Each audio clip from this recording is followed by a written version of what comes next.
दृष्टि ट्यूटोरियल के Facebook page पर आप सबों का स्वागत है। आज त्रिभुज के अंदर कई त्रिभुजों को गिनने की बारी है। एक त्रिभुज के अंदर ढेर सारे त्रिभुज हैं, तो उनमें त्रिभुजों की संख्या कैसे गिनी जाए, इसके मेथड को सीखना है। हालांकि पहले प्रश्न को मैनुअली भी बनाया जा सकता है। जैसे आप यहाँ पर त्रिभुजों की संख्या अगर गिनेंगे तो आप देख पा रहे होंगे 1, 2, 3, 4 छोटे ट्रायंगल्स और एक बड़ा, एक लार्जर ट्रायंगल, कुल मिलाकर हो जाते हैं 5। ये बिल्कुल सही जवाब आया है। लेकिन अगर एक त्रिभुज के भीतर कई छोटे छोटे त्रिभुज हो जाते हैं इस प्रकार, तो फिर उसको मैनुअली गिन पाना संभव तो है, लेकिन समय काफ़ी लग जा सकता है। इसलिए यहाँ पर एक टेक्निक की ज़रूरत है। उस टेक्निक को देखेंगे। छात्रों, यहाँ देखना ये है, ये जो बीच में आप एक ट्रायंगल देख रहे हैं, इसकी तीनों शीर्षें बड़े वाले ट्रायंगल की तीनों भुजाओं को समान पार्ट में बांटती है। आप देखेंगे इस भुजा को 2 पार्ट में, इसको भी 2 पार्ट में और इसको भी 2 पार्ट में वो बांटती है। आपको सिर्फ ये करना है कि भीतर के त्रिभुजों के शीर्षों के द्वारा भुजाओं को जितने पार्ट में बांटा गया है, तीनों भुजाओं पर बराबर पार्ट्स तो होंगे ही होंगे। जितने पार्ट्स में बांटा गया है, सिर्फ इसकी पहचान कर लेनी है। पहचान जैसे ही हो जाती है कि इसमें 2-2 पार्ट्स हुए हैं, तो फिर आपको 2 प्रक्रियाएं करनी होंगी। एक ऊपर से नीचे और दूसरी प्रक्रिया नीचे से ऊपर। जो दूसरी प्रक्रिया आप नीचे से ऊपर करेंगे, वो परिणाम तक पहुंचा देगा। क्या है प्रक्रिया, इस बात को देखना है। आप फिर से रिकॉल करेंगे तो पता चलेगा, इसने बीच वाले ट्रायंगल ने प्रत्येक भुजा को 2-2 पार्ट में बांटा।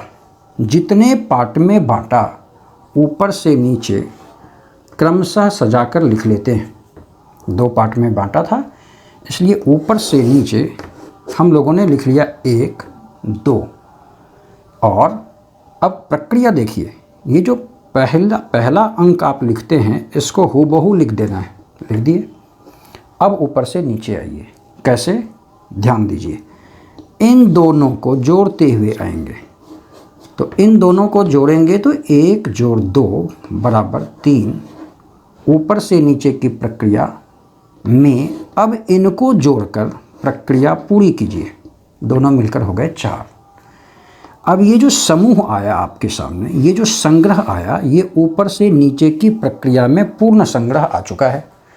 अब आखिरी बारी नीचे से ऊपर के संग्रह की, नीचे से ऊपर के प्रक्रिया की। ध्यान से देखिएगा, नीचे से ऊपर यानी 4 to 1, नीचे से ऊपर। तो सबसे नीचे वाला एक्सेप्टेबल, ठीक ऊपर वाला अवॉइडेबल, देन अगेन एक्सेप्टेबल। यानी नीचे से ऊपर की क्या प्रक्रिया है, नीचे से ऊपर की प्रक्रिया में सबसे निचले वाले को रख लेना है, फिर ऊपर वाले को छोड़ देना है, फिर ऊपर वाले को ले लेना है। यानी अल्टरनेट एक्सेप्टेंस लेना है और एक को अवॉइड करते जाना है। सबसे निचले वाले अंक को एक्सेप्ट कर लेना है, देन अल्टरनेट एक्सेप्ट करना है। और जिन अंकों को आपने एक्सेप्ट किया था, 4 और 1 को, उन दोनों को जोड़ दीजिए 5, और आप कह दीजिए कि इस आकृति में त्रिभुजों की संख्या 5 है। अब आप सीख चुके हैं, तो इन दोनों में प्रयोग करके देखते हैं। अब बताइए, इसके भीतर जो कई ट्रायंगल्स हैं, इसने इसकी प्रत्येक भुजा को कितने पार्ट में बांटा?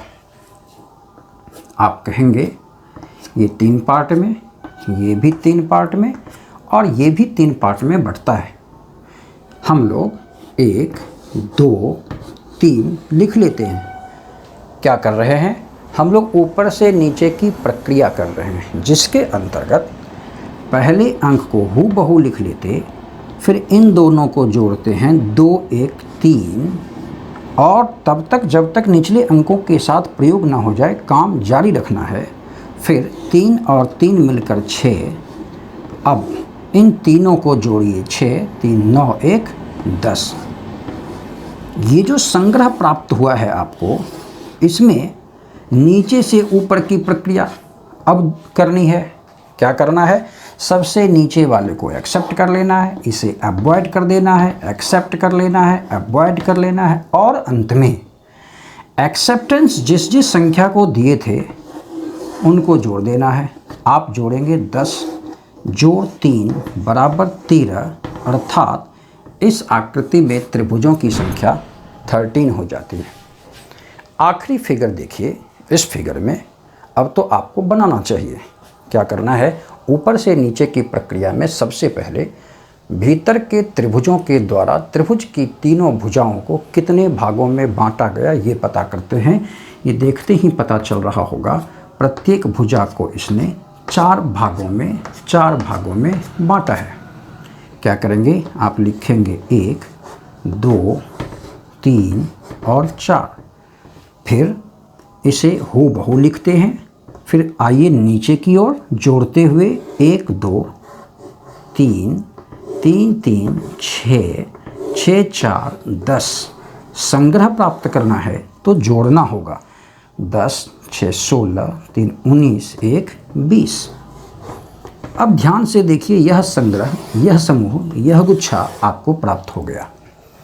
प्रक्रिया आखिरी है नीचे से ऊपर जाने की। सबसे नीचे वाले को एक्सेप्ट कर लेते हैं और फिर ऊपर बढ़िए। एक एक्सेप्ट, ये अवॉइडेबल, ये एक्सेप्टेबल, ये अवॉइडेबल एंड ये एक्सेप्टेबल। और जितने भी अंकों या संख्याओं को एक्सेप्ट किया गया है उनको जोड़ देना है। 20, 6, 26, 1, 27। और आप कहेंगे इस आकृति में त्रिभुजों की संख्या 27 है। छात्र, इस प्रकार त्रिभुज के अंदर कई त्रिभुजों की संख्या को गिनने का तरीका हम लोग सीख गए। इसी प्रकार फेसबुक पेज को लाइक करें, ढेर सारा शेयर करें, ताकि हमारा मनोबल ऊंचा उठे और हम और ज़्यादा से ज़्यादा आपके लिए सेवारत रहें। चलिए मिलते हैं अगले पॉकेट वीडियो क्लास में। धन्यवाद।